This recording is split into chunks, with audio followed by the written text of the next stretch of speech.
देखो, आप महल्ले के बड़े थे, आप बड़े सियासतदान थे, आप सदर भी आप थे, वजीर आजम भी आप थे, सारे इख्तियारात आपके पास थे, लेकिन आपको एक बुराई की आदत पड़ गई सुट्टा लगाने की। आप चर्स पीते थे।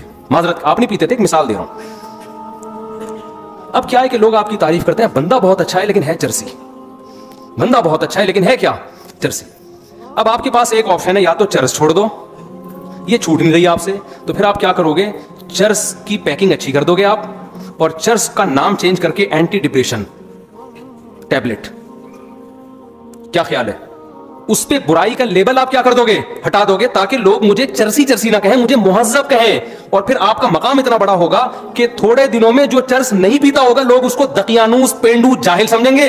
चर्सियों की माशरे में क्या होगी, इज्जत। फिर अगर कोई आपके घर में रिश्ता लेकर आएगा, आप कहते हैं भाई पीता है कि नहीं पीता, वो कहेगा नहीं पीता, दकियानूस, बैकवर्ड, दफाओ यहां से। खुदा की कसम यही किया गोरे ने हमारे साथ।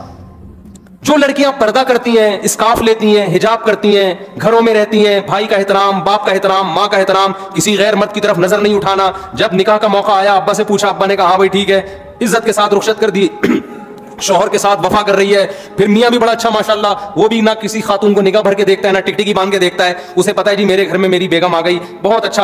और जनाब खुद भी बड़ा नमाजी, परहेजगार, हाजी, दफ्तरों में जाता है, टाइम पे जाता है, टाइम से वापस आता है, ईमानदारी के साथ जॉब कर रहा है, लोगों की खिदमत कर रहा है। तो होना ये चाहिए था भाई, जबरदस्त इंसान है। लेकिन उसको लिबरल लोग, पढ़े लिखे लोग क्या कहेंगे, एक नंबर का क्या है, दकियानूस। गर्लफ्रेंड बॉयफ्रेंड रख रहे हैं लोग, लड़कियों से दोस्तियां हो रही हैं, यूनिवर्सिटियों में को एजुकेशन सिस्टम है, फीमेल टीचर पढ़ा रही है और लड़के पढ़ रहे हैं। इसको मॉडर्निज्म समझा जाता है, इसको समझाते हैं अच्छा मुआशरा है जहां औरत की इज्जत हो रही है। समझ में आ रही है बात? बुर्का पहना दिया औरत को, ओहो ये लोग तो जालिम है। अबे औरत को कमबख्तो बुर्का पहना के मर्दों की अय्याशी रुकती है, औरत की नहीं रुकती। औरत जितना बेलिबास घूमेगी, मजा तो मर्दों को आएगा, औरत को थोड़ी आएगा। यह अजीब किस्म की फजूल किस्म का फलसफा है कि औरत को कपड़ों से आजाद करने को औरत की आजादी समझा जा रहा है। औरत जितना कपड़ों से आजाद होगी, मजे किसको आएंगे, मर्दों को आएंगे। जितने कपड़े पहनेगी तो मर्दों के मजे खराब होंगे।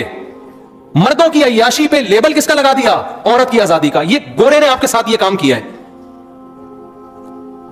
कमाल की बात है, एक मुसलमान जो अपनी बीवी के साथ सारी जिंदगी वफा करता है, अंडे, आलू, प्याज, टमाटर, हरा धनिया, अदरक। आज पर्ची में क्या क्या लिखा हुआ था भाई, आपके पास आई थी ना पर्ची? मुझे तो याद हो गई, एक दिन तो मैंने जुम्मे के दिन जो है ना पर्ची निकाली, वो दुआओं के लिए पर्ची देते हैं, वो मेरे घर के सौदे की निकल आई। अब मैं बेध्यानी पड़ा, 1 किलो आलू, 3 किलो टमाटर,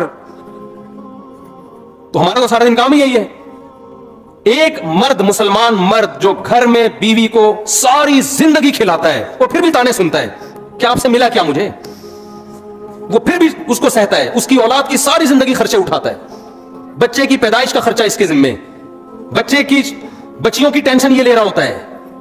अब तो दामादों को भी पाल रहा है, सही है ना, शादी होने के बाद सारी टेंशनें एक मर्द उठा रहा है। उसका बीवी से सिर्फ ये मुतालबा है कि मेरी मर्जी के बगैर घर से बाहर मत निकलो। उसको दकियानूस करार दे दिया, बैकवर्ड। औरतों के हुकूक का मुहाफिज नहीं है ये, औरतों पे पाबंदियां लगाई हुई हैं, बेड़ियां बांध के रखा हुआ है। और गोरा जो कमबख्त अपने खर्चे पे, शुक्र है कमबख्त का इंग्लिश में तर्जमा नहीं है, वरना गोरे भी कुछ बयान सुनते हैं ना, उनको क्या पता कमबख्त का क्या मतलब है। अगर आपसे कोई ट्रांसलेशन करवाए तो उस बोले काबिल एहतराम, हाँ, क्योंकि बाज़ दफा गोरे भी सुन रहे होते हैं, रिपोर्टें आई हैं इस तरह की। तो गोरा कमबख्त सारी जिंदगी औरत से मजे उड़ाएगा, सारी बालिग होते ही गर्लफ्रेंड पे कोई खर्चा होता है? कोई खर्चा नहीं होता उनके। ये आप लोग के वहम है कि गर्लफ्रेंड, उनके गर्लफ्रेंड पे भी 5 रुपए भी खर्च नहीं करते।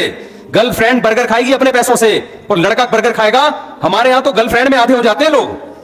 वो एक आदमी गया ना गर्लफ्रेंड को लेकर होटल पे, कहता है अल्लाह के नाम पे 2 दूध पत्ती दे दे।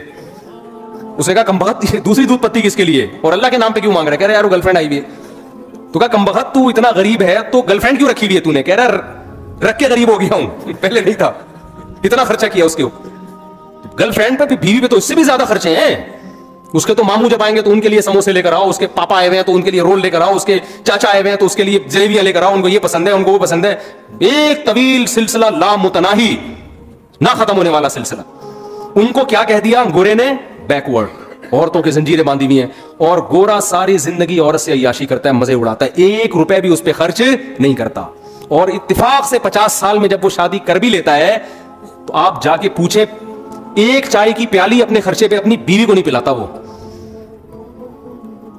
तो इस बदमाशी, ये चर्स है ना, ये वही है कि चर्सी थे, नाम क्या रख दिया, क्योंकि मुहज्जब कौम है ना, गोरे हैं भाई, मुहज्जब। तरक्की याफ्ता कौम है, चांद पे कदम रखा है, मरीख पे जाने की बातें हो रही हैं, वो कैसे ये कह देंगे कि हम मुहज़्ज़ब लोग नहीं हैं? वो कैसे मान ले? तो उन्होंने क्या किया, तहजीब की डेफिनेशन को क्या कर दिया, चेंज। मैं समझा पा रहा हूं कि नहीं खोपड़ी में आ रही बात?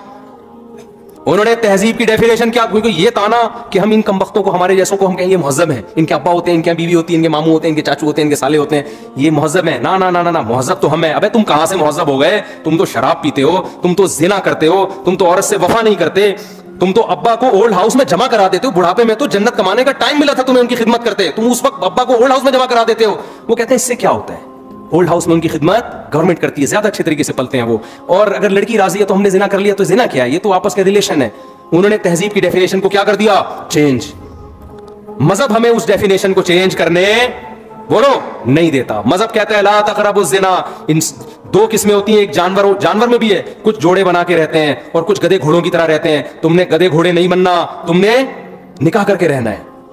तो अल्लाह ने क्या कहा, पैदाइश का मकसद है अच्छा बनना, और अच्छे को डिफाइन भी अल्लाह ने खुद कर दिया कि अच्छा वो है जिसको मैं अच्छा कहूंगा। अल्लाह ने कहा सूद मत खाओ, मुजारबा, शिरकत, इजारा के तरीके पर पैसा कमा सकते हो, सूद के तरीके पर तुम्हें पैसा कमाने की इजाजत नहीं है। अल्लाह ने कहा कि ये तुम्हारा बाप है, इसके सामने तुमने उफ किया तो तुम अल्लाह की नजर में बुरे लोगों में शामिल हो जाओगे। बदनजरी की इजाजत नहीं है। तो ये दूसरा फर्क है। तीसरा फर्क क्या है, यानी गैर मुस्लिम में और हम में, दो फर्क मैंने बता दिए। तीसरा और आखिरी फर्क बता के अपने बयान को खत्म करता हूं। देखो तीसरा फर्क क्या है, इस्लाम ने आपको रहबानियत की इजाजत नहीं दी है। आप कह सकते हैं ना हमारा हदफ जब आखिरत है तो मुफ्ती साहब फिर हम डॉक्टर बनने को छोड़ देते हैं, क्या ख्याल, फिर हम साइंटिस्ट बनने की कोशिश, बोलो ना, नहीं, फिर हम अल्लाह अल्लाह करते हैं, बस बैठ जाते हैं मस्जिद में मुसल्ला डाल के। ये नहीं है, ला रहबानियता फिल इस्लाम। नबी सल्लल्लाहु अलैहि वसल्लम के पास चंद सहाबा आए, उन्हें एक ने अर्ज किया या रसूल अल्लाह मैं सारी रात तहज्जुद पढ़ूंगा, कभी आराम नहीं करूंगा। एक ने कहा मैं जिंदगी भर कभी निकाह नहीं करूंगा। एक ने कहा मैं गोश्त नहीं खाऊंगा। आपने क्या इस अमल को रहबानियत करार दिया और फरमाया मैं तो निकाह भी करता हूं, मैं तो आराम भी करता हूं। मर रगीब अन सुन्नती फलैसा मिन्नी, जो मेरे तरीके से हटेगा वो मुझसे नहीं है। लेबल वो अच्छा लगा रहा है लेकिन इसको अल्लाह अच्छा नहीं कह रहे। आपको कोई काम करने से नहीं रोका। आपने जो हदफ बनाना है ना, आखिरत हदफ है, लियब्लुवकुम अय्युकुम अहसनु अमला, कि अल्लाह देखना चाहते हैं अच्छा अमल कौन कर रहा है। तो अच्छे की डेफिनेशन में ये कतान नहीं है कि आप एजुकेशन छोड़ दो, आप तरक्की करना छोड़ दो, ना ना ना ना ना। अच्छे की डेफिनेशन में कुरान ने बयान किया वमन अरादल आखिरा, जो भी काम करो आप उसमें नीयत क्या करो, आखिरत। रसूलुल्लाह सल्लल्लाहु अलैहि वसल्लम ने इरशाद फरमाया, खवातीन से खिताब किया कि औरतें जहन्नम में मर्दों से ज्यादा होंगी। खवातीन ने पूछा क्यों? इस हदीस में तो है औरतें ज्यादा होंगी, दूसरी हदीस में आता है जन्नत में भी औरतें ज्यादा होंगी, एक और हदीस है। ये मैं इसलिए कह रहा हूं कि खवातीन डर जाती हैं कि हम यहाँ भी वहां भी, हमें क्या मजाक है। वजह उसकी है कि खवातीन की आबादी ही ज्यादा होगी, तो जाहिर है इधर भी ज्यादा तो उधर भी ज्यादा।